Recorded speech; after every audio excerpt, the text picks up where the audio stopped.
You are watching Study Zone Class 15. Like my video, subscribe my channel.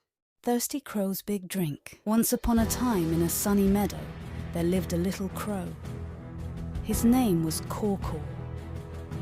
Caw-Caw loved flying around, exploring new places and making friends.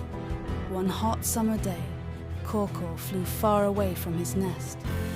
He played and danced in the sunshine until he felt very thirsty. His throat felt as dry as a desert. "Oh no, I need water!" squawked Caw-Caw. He looked around and saw a jug sitting on a nearby table. "Aha," thought Caw-Caw.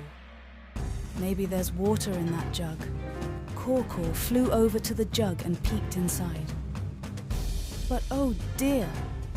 There was only a little water at the bottom, and Caw-Caw couldn't reach it with his beak.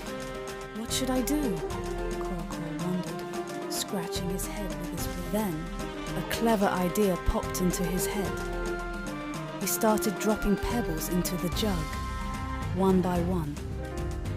Plunk, plunk, plunk. The water level began to rise, and soon enough, it reached the top. Caw-Caw happily dipped his beak into the jug and gulped down the cool water. Ah, it tasted so refreshing.